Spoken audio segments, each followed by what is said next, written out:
I'm Mia, 32 years old, sitting in a cramped studio apartment in Denver, Colorado, the city's skyline flickering through a cracked window. There's a half-empty bottle of tequila on the table, a cigarette burning in an ashtray, and a weight in my chest that hasn't lifted in months.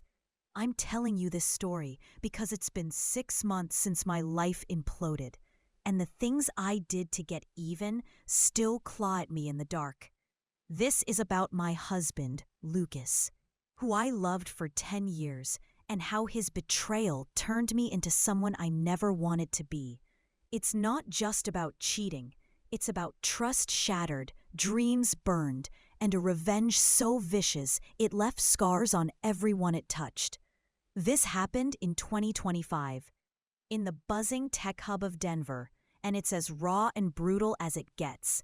Settle in, because this is going to be a long, ugly ride, and I'm not sparing a single detail. It was 2015 when I met Lucas.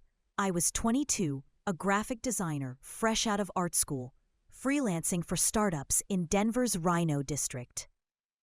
Lucas was 24, a software engineer. I'm Mia, 32 years old, sitting in a cramped studio apartment in Denver, Colorado, the city's skyline flickering through a cracked window. There's a half-empty bottle of tequila on the table, a cigarette burning in an ashtray, and a weight in my chest that hasn't lifted in months. I'm telling you this story because it's been 6 months since my life imploded, and the things I did to get even still claw at me in the dark. This is about my husband, Lucas, who I loved for 10 years, and how his betrayal turned me into someone I never wanted to be. It's not just about cheating. It's about trust shattered, dreams burned, and a revenge so vicious it left scars on everyone it touched. This happened in 2025, in the buzzing tech hub of Denver, and it's as raw and brutal as it gets. Settle in, because this is going to be a long, ugly ride, and I'm not sparing a single detail. It was 2015 when I met Lucas. I was 22, a graphic designer fresh out of art school, freelancing for startups in Denver's Rhino district. Lucas was 24, a software engineer at a blockchain company with dark, curly hair, a boyish grin, and a knack for making me laugh over IPAs at dive bars. We met at a hackathon, bonding over bad coffee and a shared love for Radiohead. He asked me out the next day, and by 2017, we were married in a rooftop ceremony in Lodo, with 70 friends, a taco bar, and a playlist we'd curated together. We were young, ambitious, and crazy in love, ready to conquer the world. We built a solid life. I started my own design agency in 2018, landing clients like local breweries and tech firms. Lucas climbed the ranks at his company, becoming lead developer by 2022. We had 2 kids, Ava, born in 2019, now a spunky 6-year-old, and Liam, born in 2021, a 4-year-old whirlwind. In 2020, we bought a $1.2 million loft in 5 Points with exposed brick, floor-to-ceiling windows, and a rooftop deck where we'd host AIM nights. Our life was a Pinterest board, craft beer tastings, ski trips to Breckenridge, a savings account with $300,000 by 2025. We were the couple everyone envied, posting sunset selfies on Instagram, tagged #PowerCouple. I thought Lucas was my soulmate, my home. I was wrong. It started in January 2025. I was 31, Lucas was 33, and we were thriving. My agency was pulling $500,000 a year. His company was prepping for a $200 million IPO. The kids were in preschool, and we were planning a 10th anniversary trip to Iceland. But Lucas changed. He'd stay late at work, coming home smelling of cologne I didn't buy. He'd lock his phone, smirking at texts he wouldn't share. He started hitting the gym hard, showing off new muscles in tight shirts.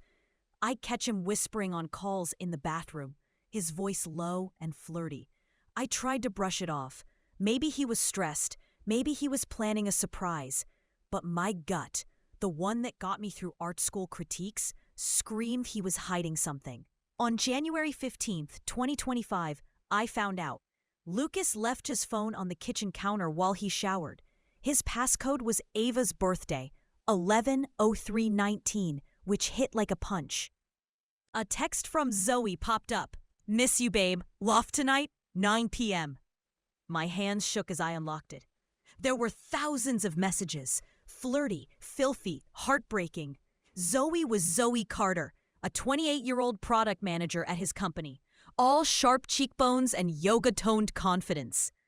They'd been sleeping together for 8 months. Meeting at a $2,000 a month loft in Lodo she'd rented with money Lucas funneled from our joint account. I found photos. Zoe in a red dress, on his lap, Lucas kissing her at a rooftop bar. Emails showed they'd spent $15,000 of our money. $5,000 on a weekend in Aspen. $7,000 on a leather jacket for her. $3,000 on dinners at Garden Grace. They were planning to move to San Francisco after his IPO. Thinking I'd never notice the missing cash, I stood in our loft, the city lights glittering below, feeling like I'd been stabbed. 10 years, 2 kids, a life we'd built from nothing. And he was throwing it away for a woman who posted smoothie bowls on Instagram. I didn't cry. I didn't scream. I went to the rooftop, lit a cigarette, my first since college, and stared at the Rockies. Rage settled in, cold and sharp, like a blade in my hand. I wasn't going to let them walk away with a divorce and a sob story. I wanted them to suffer, to lose everything, to feel pain that'd haunt them forever. I wanted them broken. I spent 2 months planning.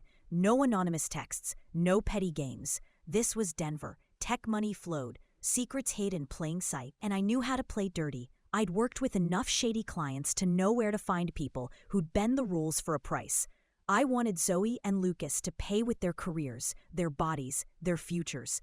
I'm not proud of how far I went, but they shattered me first.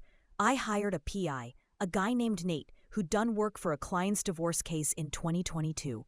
For $20,000, he tailed Lucas and Zoe, delivering 500 photos and hours of video. Then kissing in her loft, holding hands at a brewery, sneaking into a hotel. I hacked Lucas's email, same passcode, he was sloppy, and downloaded 700 pages of texts, receipts, plans. I found bank transfers, $18,000 total, siphoned through a crypto wallet he thought I didn't know about.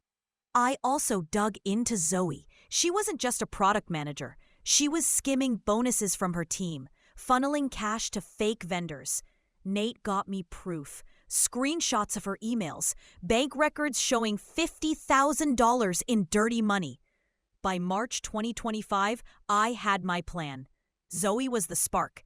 Ambitious, manipulative, thinking she could steal my husband and my life. I'd take her out first, make her a warning. Lucas would watch, then face his own hell. On March 5th, I met a woman named Sasha, a fixer I'd heard about through a client in the cannabis industry. She was a ghost, the kind who made problems disappear for the right price.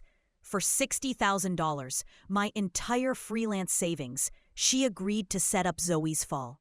Zoe's loft was her sanctuary, a sleek space where she threw parties for tech bros and influencers. Sasha planted evidence, fake invoices, emails linking Zoe to the vendor scam, and a USB drive with doctored financials. On March 10th, 2025, I tipped off Zoe's company anonymously using a burner email. They audited her, found the evidence, and fired her the next day. Her IPO stock options, worth $1.5 million, were voided. Her name was blacklisted in Denver's tech scene. She was done. Lucas was next. He heard about Zoe's firing and came home rattled, saying she'd been set up. I played the worried wife, asking if he was okay, but I was already moving. I knew he'd run to their other spot, a cabin in the Rockies near Estes Park, a $1,500 a month rental paid with our money. On March 15th, I drove there in a rented Jeep, $120 cash under a fake name from a lot in Aurora. The cabin was remote, surrounded by pines, no neighbors for a mile. I parked in the woods and walked in, carrying a duffel bag. a $400 lockpick set, a silenced .22 pistol I bought from Sasha for $2,000, a vial of propofol I'd swiped from a clinic job in 2023, and a welding torch I bought for $100 at a hardware store. I wasn't sure how far I'd go, but I wanted options. Lucas was inside, alone, drinking bourbon by a fireplace, staring at his phone. I picked the lock and slipped in wearing gloves, a black hoodie, and a ski mask. He didn't hear me until I was behind him. He turned, dropped his glass, and gasped, "Mia?" I ripped off the mask. I wanted him to see me. I showed him a tablet with Nate's video. Him and Zoe, their texts, their plans to run to San Francisco. "You thought I was blind," I said. He begged, said it was a mistake, that he loved me. I didn't listen. I injected him with propofol, a $50 vial, just enough to make him limp, not out. I tied him to a chair with zip ties, $10 for a pack of 100. I didn't hit him. I didn't need to. I opened the welding torch, the blue flame hissing. "You broke our family," I said. "Now I break you." I didn't kill him. I wanted him to live with it. I took a knife from the cabin's kitchen, sharp and cold, and carved a word across his forearm. Liar. Not deep, barely scratched. Just enough to scar forever. He screamed, the propofol dulling the pain, but not the fear. I poured bourbon over the wound, the sting making him thrash. "This is for Ava and Liam," I said. I left him tied, called Zoe from a burner phone, $15 at a gas station. "Your man's at the cabin. Get here now." She showed up at 10 p.m., frantic, her legs still healing from a fall she'd posted about online. I was waiting in the shadows, the .22 in my hand. She saw Lucas, tied and bleeding, and screamed. I stepped out, gun raised. "You took my life," I said. She tried to beg. Offering money, apologies. I shot her in the knee, a clean wound, non-lethal. She collapsed, sobbing. I poured lighter fluid from the cabin's grill around her, the smell sharp and heavy. "You burned me," I said. "Now you burn." I didn't light it. I wanted her to live, to carry the terror. I tossed a lit cigarette into a metal bucket, let it flare, and walked out. I called 911 from the burner, giving the address, then ditched the phone in a river. The news called it a random attack. Zoe survived, but her knee's ruined, and she's working as a barista